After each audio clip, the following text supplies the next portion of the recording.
મિત્રો, જિલ્લા પંચાયત તાલુકા પંચાયતની ચૂંટણીઓમાં ભાજપ ફરીથી આવી છે અને આનાથી એક વસ્તુ તો સાબિત થાય કે હવે જે પબ્લિક છે, જનતા છે, બધું જાણે છે. ક્યાંક ને ક્યાંક એમને ભટકાવવામાં આવતી હોય, ઘણી વખત એવા મુદ્દા ક્રિએટ કરવામાં આવતા હોય જેનાથી જનતા ભટકી જાય.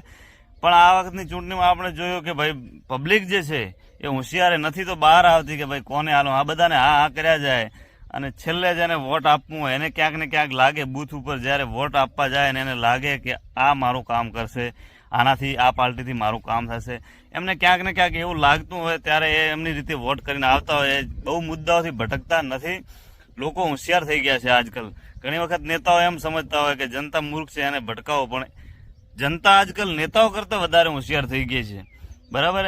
અને જે નેતાઓ જીત્યા છે એમને પણ મારી એટલી ટકોર, અમારી બધાની યુવાનોની એટલી ટકોર કે તમે કામ કરતા રહેજો, ધાનેરાની અંદર વિકાસ થાય એવા કાર્ય કરતા રહેજો.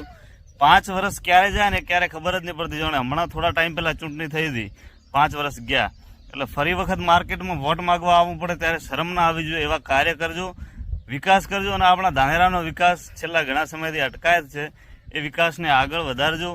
પાણીના મુદ્દા હોય, બીજા પણ ઘણા એટલા મુદ્દાઓ છે, એ ઉપર કામ કરી અને ધાનેરાને આગળ લાવજો, જેનાથી તમારાથી પબ્લિક રાજી રહે અને તમને હર ચૂંટણી ખુશીથી વોટ આલે. ભલે ગમે એટલા મુદ્દા ભટકતા હોય ને ગમે કોઈ કહેતો હોય, કોઈ નેતા ગમે કહેતો હોય, પણ પબ્લિક તમારી સાથે રહે એવા કાર્ય કરજો.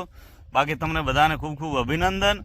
અને જે હાર્યા છે એ ફરી પ્રયાસ કરજો. હાર જીત એક પહેલું છે, થયા રાખે. બરાબર. એટલે આગળ વધ્યા રાખજો અને ધાનેરાનો વિકાસ થાય એવા કાર્ય કરજો. ધન્યવાદ, આભાર.